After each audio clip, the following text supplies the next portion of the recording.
All right, I wanted to start from the very beginning because a lot of people that know me know that I'm a big Godzilla fan. So I wanted to start doing all these movies from the very beginning because in the next couple years, including later this month, I'm going to go see Pacific Rim Uprising, and next year we're going to have Godzilla 2 and Godzilla versus Kong the year after that. So I wanted to start doing every Godzilla movie in chronological order, starting from the very beginning. This movie's Godzilla King of Monsters. I'm gonna do the original as well as the 1956 version with Raymond Burr, as well as the original, which is simply named Gojira from 1954.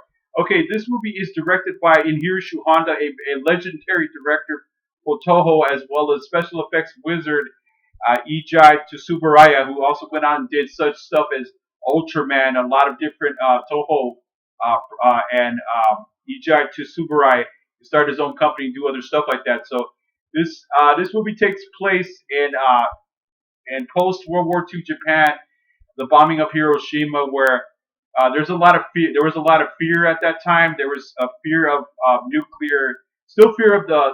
They're still feeling the effects of the horrors of the nuclear bombing of Hiroshima. So this movie is about a giant monster from the ocean that rises from the ocean and attacks Japan.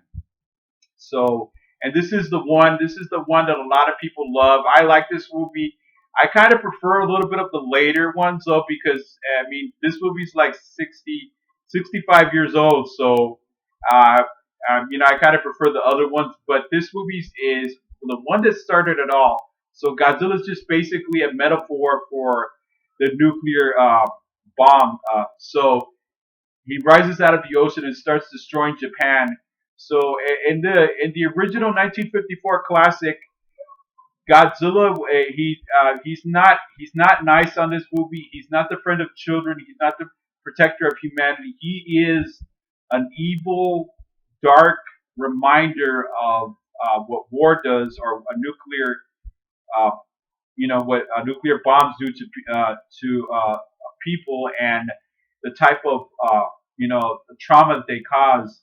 And so in this movie, I'm also gonna do. I'll talk about the Raymond Burr version. Raymond Burr plays Steve Martin, and of course, later on, he did Godzilla 1985, a reshooting of the Return of Godzilla. So he on here before the actor Steve Martin, the comedian, the wild and crazy guy. He was Steve Martin, the reporter on this movie. He just kind of gets caught up in the mess of Wake of Godzilla's attack, as well as there's a lot of legendary actors that later were in such films. Aruka Turaka, who also did such movies as Godzilla versus the Thing, Godzilla versus the Mothra, as well as Godzilla versus the Sea Monster, and other films like Son of Godzilla, etc.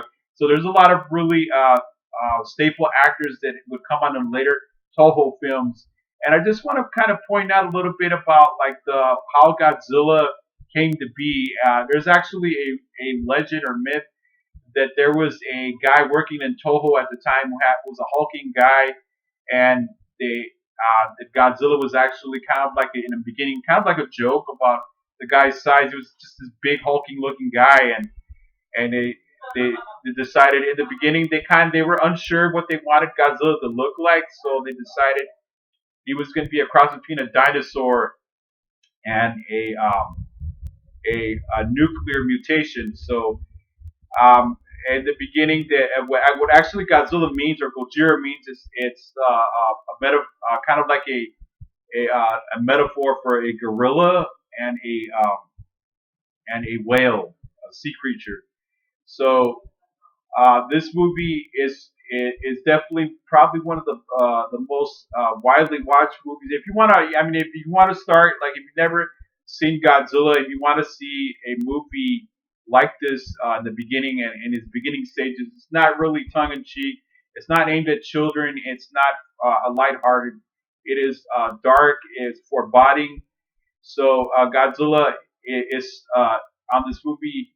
There's a doctor on here who develops this weapon known as the oxygen destroyer that's able to drain out the oxygen in water. And in order to stop Godzilla, they have to use this weapon. at the very end of the movie where Godzilla dies. And so basically, the special effects on this movie were actually the only other company in the world around this time was Walt Disney that had these kind of special effects. So on the surface, these special effects are very cheesy, and but actually they're top notch around this time, including in a lot of the 1960s films. So and I also want to talk about the Godzilla suit on this movie. The Godzilla suit was actually weighed over 200 pounds, and the actor inside of the suit was most of the time they had to drain the suit of sweat, of how difficult and how just very jerkish the movement was. They weren't really they weren't able to do a lot of movement in the suit, so they had to reduce the weight of the suits in the beginning of the film, and a lot of the actors would faint, actually would pass out, uh, and especially because there's some scenes where there's actually explosions taking place. So I mean, it's just a miracle that they actually did a movie like this. And this is kind of the movie that really set the tone for what Godzilla is at its very core. So, because I mean, I've been a Godzilla fan for most of my life, so I had to see this movie. This was not the first Godzilla movie I actually saw, so I just wanted to just point that out. Okay, so Godzilla is Steve Martin, actually Raymond Burr. They kind of insert the scenes, and I don't a lot of times the scenes don't really work too well. They didn't really, because I don't know how good editing was in those days, and the editing is it's kind of choppy. But I mean, I'm gonna give this movie an A+ because it is the original film that started a franchise and a worldwide phenomenon. And Godzilla is the most famous monster in the entire world. I don't even think King Kong is that famous. The only other monster that I could think of right now that's the most recognizable, which is King Kong. And this movie was actually inspired by the original 1933 classic from Universal, King Kong. So that a lot of the inspiration, and it was also inspired actually by the Beast from 20,000 Fathoms from 1953, and actually the director Hiroshi Honda was wanted to make a film just like it, but in a Japanese, and telling about the horrors of wars as well. So in the beginning, Godzilla didn't look like Godzilla. He was supposed to be this sea creature, almost like kind of like a salamander-looking thing. So I'm really glad they changed their mind on the design, because the rest is history, really. Because 65 years later, we have this amazing franchise as well as the MonsterVerse now from Legendary Pictures to enjoy. All right. If you like this video, subscribe to this blog, support this blog, subscribe to Louis Valentine Cinema Review, and comment on this video if you're a big Godzilla fan, which is I'm gonna probably do my top 10 favorite Godzilla films in the franchise. So I want check out the video, comment on this video, tell me what is your favorite Godzilla, your least favorite Godzilla film, and your favorite Godzilla film of all time. All right, and I will see you guys real soon.